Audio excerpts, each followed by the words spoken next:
मला सांगताना या ठिकाणी सार्थ अभिमान आहे की 100चा आकडा मी पार केला।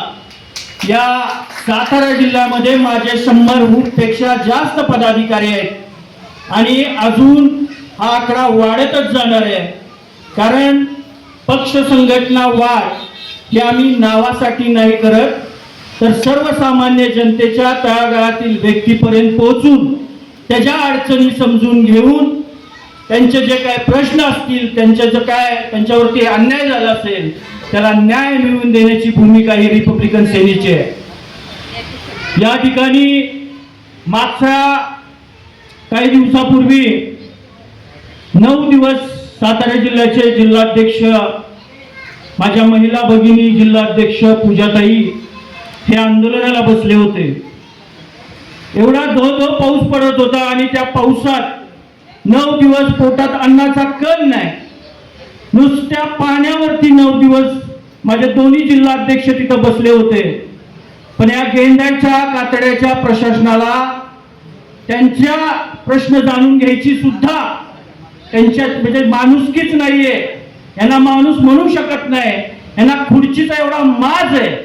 तो माज उतरवायचं काम माझ्या 2 जिल्हाध्यक्षांनी त्या दिवशी केलं। त्यांनी सांगितलं, जर तुम्ही आमचं ऐकणार नसाल तर कसं ऐकून घ्यायचं हे पण आम्हाला माहित आहे। बाबासाहेबांनी आम्हाला हातात लेखणी सुद्धा दिली आणि वेळ प्रसंग आला तर हातात तलवारी सुद्धा घेऊ, त्यामुळे आम्हाला कुणी हलक्यात घ्यायचं काम नाही।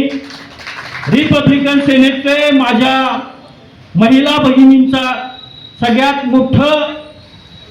मोठ्या प्रमाणात महिला भगिनींनी रिपब्लिकन सेनेमध्ये पक्षप्रवेश केलेला आहे। सगळ्यात मला अजून अभिमान वाटतो की माझे मुस्लिम बांधव, माझ्या अल्पसंख्याकांचं प्रमाण रिपब्लिकन सेनेमध्ये जवळजवळ 50%। अजून एक सांगतो मी, कुठल्याही पक्षात मराठा बांधव नाहीत, पण माझ्या रिपब्लिकन सेनेमध्ये मराठा बांधव सुद्धा आहेत। हे खऱ्या अर्थी बाबासाहेबांचे अनु आहे। आणि इथं सातारा जिल्ह्यामध्ये मी आज सांगतो की सर्व समाज, सर्व जाती एकत्र घेऊन जाण्याचं काम रिपब्लिकन सेनेच्या माध्यमातून होतंय। आज जे पूर्वीचे पदाधिकारी आहेत किंवा नवीन पदाधिकारी आज पद घेणार आहेत, त्यांना हात जोडून माझी विनंती आहे, पद घ्यायचं प्रतिष्ठेसाठी नाही, तर आपल्या समाजातील तळागाळातील माणसापर्यंत पोहोचून त्याची अडचण जाणून घेऊन त्याचे प्रश्न आपल्याला मार्गी लावायचे। हे पद कुठल्याही हुकुमशाहीसाठी नाही, कुणावरती दबाव आणण्यासाठी नाही। आज पद घेतलं, उद्या कुठेतरी गेलं, एखादं पत्र दिलं, असला फालतू धंदा रिपब्लिकन सेनेमध्ये चालत नाही। तो मी खपवून घेणार नाही, त्याला त्याच सेकंदाला पदमुक्त व्हावं लागेल, याची सगळ्यांनी जाण ठेवा। आपल्याला हे रिपब्लिकन सेनेच्या माध्यमातून लोकांची कामं करायची आहेत। आज समाज कल्याणमध्ये काही योजना आहेत, त्या योजनांच्या माध्यमातून तळागाळातल्या आपल्या महिला भगिनींसाठी रोजगार उपलब्ध करायचा आहे।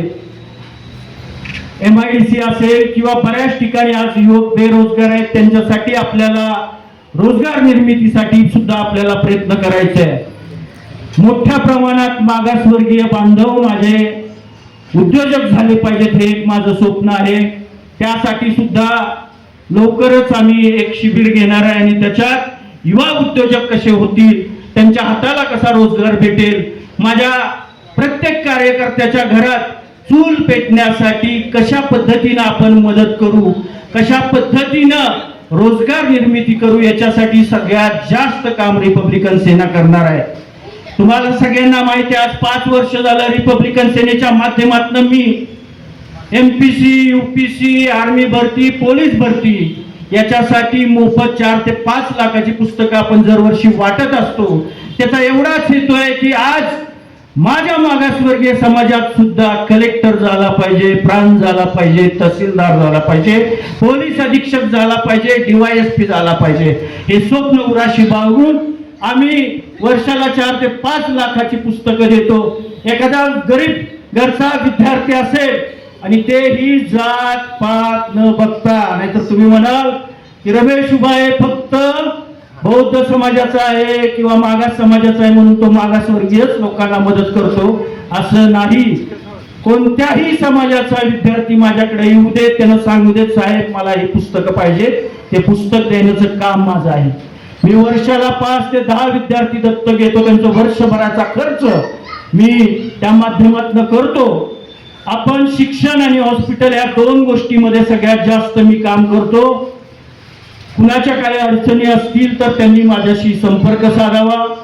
या ठिकाणी मला अजून आनंद होतोय की हा पक्ष संघटना वाढत असताना युवकांचा जास्त प्रमाणात कल रिपब्लिकन सेनेकडे आहे. आम्ही निश्चितच आपल्यावरती कोणती जरी अडचण आली, कोणताही प्रसंग आला तर आमचे सातारा जिल्ह्याचे दोन्ही अध्यक्ष रात्रीच्या 12 वाजता सुद्धा फोन केल्यानंतर त्या ठिकाणी जातात. नुसतं बोलत नाही तर ते काम सुद्धा त्या पद्धतीनं करतात. परवा